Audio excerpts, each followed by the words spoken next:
ये अभियान चला हुआ था शहर में, कहाँ तक पहुंचा? आपने फीडबैक दिया होगा सर।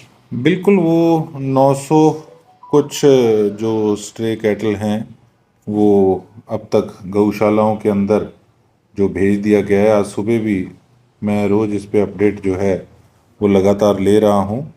और यही टारगेट है जो आपको बताया था कि बिफोर मार्च हम स्ट्रे कैटल फ्री सिरसा को कर देंगे। और जैसे आज की बात है, आज 36 पशु जो हैं वो गौशालाओं में भेजे गए हैं। तो रेगुलरली चल रहा है, 900 के करीब, 900 से ऊपर ही हैं जो हमने स्ट्रे कैटल अब तक यहाँ से गौशालाओं में भेजने में कामयाब हुए। तो वजह क्या है सर, कहाँ से इतने गोवंश आ रहे हैं सड़कों पे? कुछ समझ में नहीं आ रही सर। देखिए, अब एक बार तो शहर के अंदर जहाँ जहाँ काफ़ी समय से पता ही था कि किस एरिया के अंदर ज़्यादा स्ट्रे कैटल हैं, तो अभी वहाँ पे अभियान चलाया हुआ है। और मैं ये कहूँगा कि वाकई कहीं ना कहीं साफ तौर पर हमारे डिप्टी कमिश्नर सीरियस नहीं है इस चीज़ को लेकर। मैंने डिप्टी कमिश्नर को एक दो बार लेटर लिखा कि आप ऑर्डर जारी करो, जो जो डेयरियाँ बिना परमिशन के चल रही हैं, जिन्होंने 100 पशु रखे हुए हैं हेड के ऊपर, जी। और वो रिहायशी इलाका है, तो कहीं ना कहीं it's a failure of deputy commissioner as well कि वो इस पे कोई स्टेप क्यों नहीं उठा रहे। और वहाँ पर जाके हाल देखिए। मैंने तो विधानसभा के अंदर भी ये बात उठाई थी, किस चीज़ का प्रेशर है उन पे। तो बात तो देखिए, काम तो सही ढंग से चलेगा तभी मज़ा आएगा। अगर आंख पे हम पट्टी बांध कर बैठे रहेंगे, किस चीज़ की वेट है, किस चीज़ की प्रतीक्षा है। मैंने तो विधानसभा में भी उठाया और मैंने बकायदा लेटर भी लिखा, मेरे पास बकायदा उसका सारी डिटेल पड़ी। आप डिप्टी कमिश्नर से पूछिए क्या डील है, वो क्यों नहीं कर रहे अब तक। सर डीसी पार्क के भी पास का मामला है, पार्क की दीवार तोड़ को वहां पशुबाड़ा बनाया गया सर, ताला भी मारा गया गेट के ऊपर। क्या कुछ कहना चाहेंगे? ऐसे लोगों पे कैसे शिकंजा कसेंगे सर? कौन से पार्क पे उतारे हैं आप? देवी सिंह पार्क है सर। हाँ जी, हाँ जी। वही रैन बसेरा भी है। जी। रैन बसेरा पे अधिकतर लोग लगे ही रहते हैं जी। कर्मचारी। अब बरसात का मौसम है, जी। कर्मचारी शनिवार इतवार को बंद ही रहता है अच्छा। अधिकतर। और डीसी पार्क की दीवार तोड़कर उसमें गाय बांधी जाती है, परमानेंटली बना रखा है। मैं आपने अभी मेरे को ये बात बताई, मेरे पहले संज्ञान में नहीं थी। जी। मैं अभी इस पे बात करता हूँ ऑफिसर से। जी। और सर बारिश का मौसम है और शहर की बात करें तो कई ट्रांसफार्मर के मीटर खुले हुए पड़े हैं सर, हादसे की भी आशंका रहती है। तो ऐसे में क्या कहना चाहेंगे सर? देखिए, मैंने तो जो जो पोल्स के ऊपर जहाँ गुच्छे बने हुए हैं तारों के और उन पे भी मैंने कहा कि इस पे प्रॉपर बॉक्स तो लगाए जाएं। लेकिन अभी देखिए, जो सिस्टम, मैं ये नहीं कहता कि हम क्या करें ये वो, नहीं, हम लगे हैं उस पे। और मैंने एक लेटर भी तैयार जो है वो करने को कहा था। उसमें एक दो दिन मैं थोड़ा सा लगा रहा यहाँ पे जो ठेकेदारों के माल चेक करने में। तो वो भी इशू करेंगे कि आप प्रॉपरली जो है इसको काम को करें, जहाँ बॉक्स लगाएं, जहाँ जहाँ बड़े ट्रांसफार्मर पड़े हैं जिनकी बेस कच्ची है या कुछ जिनकी ग्रिलिंग हुई हुई है, तो उनके गेट खुले हुए हैं, कोई हादसा ना हो जाए। तो वो इसके लिए भी प्रयास कर रहे हैं ऑफिसर्स से, बात मेले भी तो करेंगे। इसारिया बाजार में सर खंभों पे खुले पड़े हैं मीटर।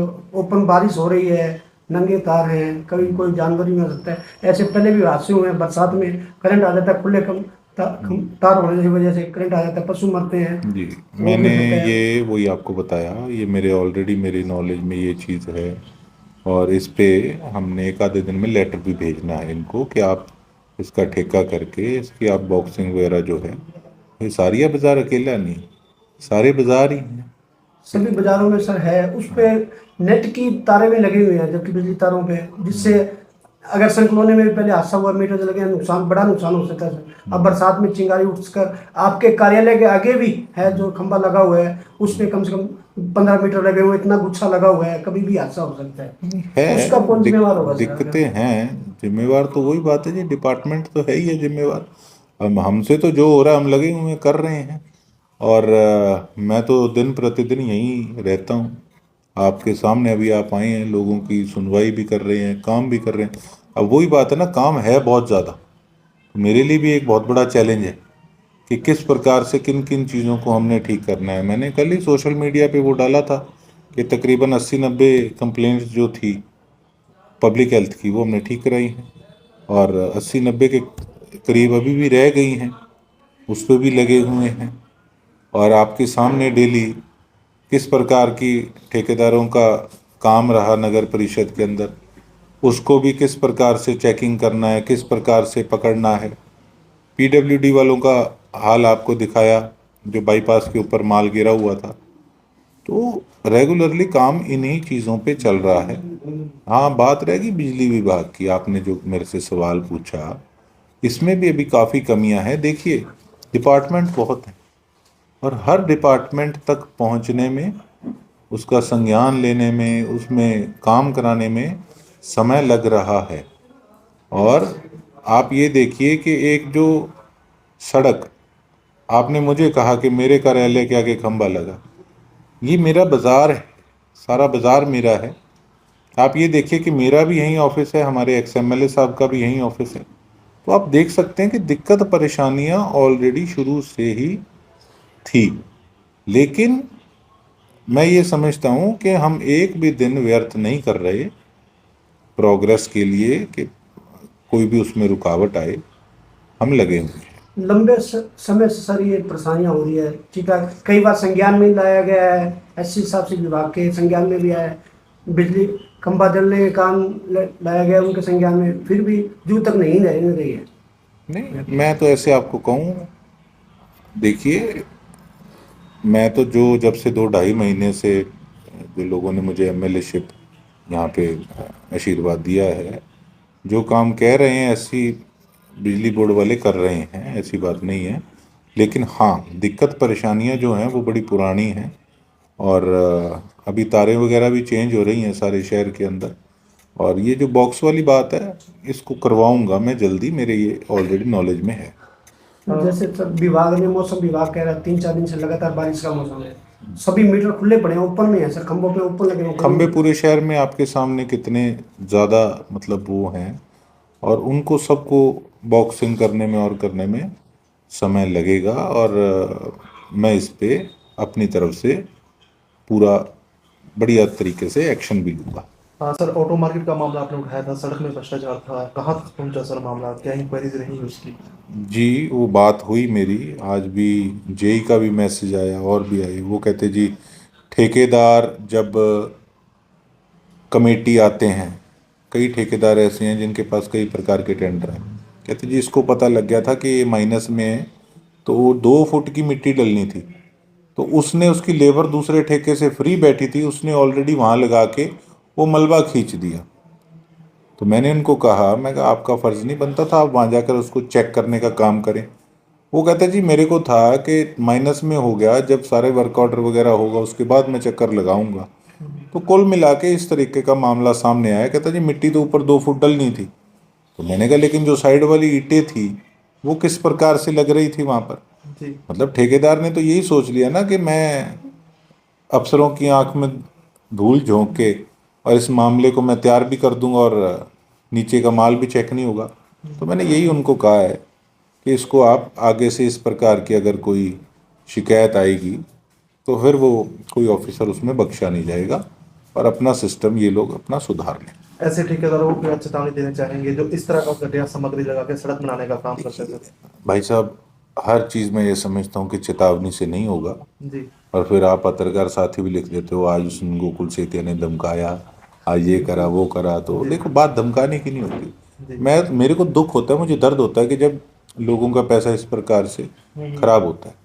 तो मैं तो उनसे क्वेश्चन करता हूँ, एक कुछ मेरा बोलने का तरीका वैसे है कि मैं भी अनॉय रहता हूँ कि यार ये दुनिया कहाँ से कहाँ पहुँच गई और ये हालात ये बने पड़े हैं। तो बात धमकाने की नहीं है। लेकिन और मैं एक चीज़ और समझता हूँ कि किसी को मैंने देखा कि थोड़ा सा अगर सख्त शब्दावली में बोल दिया तो उसको असर महीना 1.5 महीना रहता है। क्यों? ये मोटी चमड़ी वाले लोग हो गए कई। तो इनको, मेरे को ये लगता है कि जो अभी 100 में से 30% जो हैं ठेकेदार, वो भी लाइटली ले रहे हैं। तो कोई बात नहीं, एक बार उनको ट्रेलर दिखाएंगे बड़ी जल्दी, उन्हीं के काम के अंदर, उन्हीं के महकमे के अंदर। जब ट्रेलर दिखाएंगे तो वो ट्रेलर का मैसेज तो फिर पूरे हरियाणा के अंदर जाएगा, और इस चीज़ के लिए फिर आगे के लिए सिस्टम जो है उसके अंदर सुधार आप देखेंगे। जब आपने पूछा बिजली महकमे वाला काम है, मेरे दफ्तर के आगे वाला ये है वो, भाई साहब मैं अपने दफ्तर के आगे वाला बाद में कराऊंगा, पहले मैं औरों का कराऊंगा और लोगों का कराऊंगा।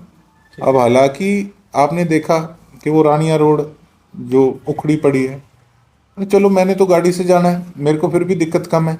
लेकिन जो आदमी टू व्हीलर पे आता है, अब बरसात का मौसम है, कितना बुरा हाल है वहाँ पर। और अब आपने देखा कि एक हफ्ता पहले मैंने वीडियो डाली एक इररिस्पॉन्सिबल एक्सियन की, सब्रवाल जी की, कि ये आपने क्या करा है बताइए, मैं इसमें क्या करूं, अब तूने कैसे कर लिया। अब ऊपर से चंडीगढ़ से सारी चीज़ें पास भी हो गई, टेंडर भी हो गया, वर्क ऑर्डर भी मिल गए, हफ्ते के बीच में सामान भी गिर गया और वहाँ डिगिंग भी स्टार्ट हो गई। अब कैसे हो गया सब्रवाल जी। तो कुल मिला के इन लोगों की काम करने की मंशा नहीं होती। और मैं तो ये बात कहूँगा कि अभी उसकी बेडिंग होगी, नीचे माल डलेगा, लेकिन ऊपर जो तारकोल का काम होना है, मेरी कल ही डिस्कशन चल रही थी अफसरों से, तो वो ये कह रहे थे कि आप अगर कहोगे तो हम इसको फटाफट बना देंगे, लेकिन कहते कि मार्च के अंदर लास्ट में, कहते उस समय जब गर्मी ज़्यादा होगी, हीट ज़्यादा करके, तो वो तारकोल ज़्यादा पकड़ करेगी, वो सड़क सही, मतलब उसका काम गर्मी में हो पाएगा। तो अब वही है, मैंने इनको कहा चलो नीचे वाला तो काम आप इसको कंप्लीट करो, उसके बाद आगे देखते हैं मौसम के अनुसार, जब गर्मी पूरी हुई, धूप पूरी हुई, तो फिर आप उसको बनाइएगा ताकि वो उखड़े ना ज़्यादा समय तक। रोड वन वे होने की वजह से सर एक्सीडेंट भी हो रहे हैं, लगातार कोई ना कोई एक्सीडेंट बात होता है। आपकी ठीक है जी। अभी कल एक और हमने रोड देखा, केलनिया से जोड़ नाली, हालांकि वो रानिया विधानसभा क्षेत्र की रोड थी, तो उस पर भी देखा जब, तो जेई भी वहीं पे थे, मैंने पूछा, मैं कही इसका क्या कारण है, उसमें कुछ कमी पेशियां थी, उनको कहा है इनको ठीक करो, एक्शन को कहा कि आप इसको ठीक कराइए। और अर्जुन चौटाला जी से भी इस बारे में मेरी फ़ोन पे चर्चा हुई थी कि जी ये हमारी विधानसभा से आपकी विधानसभा में ये रोड जा रही है, तो उसके अंदर भी यही था कि सर्दियों में बनाई गई रोड, तो वो इतनी कामयाब नहीं हो पा रही। तो मैं ये सोचता हूँ जो उन्होंने टेक्निकली बताया है कि अगर गर्मी में बने तो इसकी ज़्यादा मजबूती रहेगी। कई बार सर सड़क टूट भी चुकी है, धंस भी चुकी है वहाँ। देखिए ऐसा है कि मैंने कल ही एक सुबह भी लाइव किया वहाँ पर, मैंने पब्लिक हेल्थ वाले भी बुलाए बाईपास पे, वहाँ पे मैंने कहा कि ये गड्ढा 50-60 फुट का मुझे बताया गया है। आगे कहा नहीं नहीं सर कमाल कर रहे हो, 25 फुट ही है। मैं कहा ठीक है फिर बंदा बच जाएगा, मतलब गिर जाएगा तो। यार ये कोई बेतुके जवाब दे रहे हो आप लोग। 25 फुट गड्ढे को आप समझते ही कुछ नहीं है, 1 साल से ऊपर हो गया, वहाँ पे काम नहीं हो रहा। पीडब्ल्यूडी वाले कहते हैं हम तैयार हैं करने को, हमें वहाँ से आगे से एनओसी वगैरह पब्लिक हेल्थ से नहीं मिल रही। तो कल उनको मैंने यही निर्देश दिए हैं कि आप इसको एज सुन एज पॉसिबल, ये काम होना चाहिए, आप इसको यहाँ पे नीचे पहले पब्लिक हेल्थ वाले इसको ठीक करें और उसके बाद उसके ऊपर सड़क बने।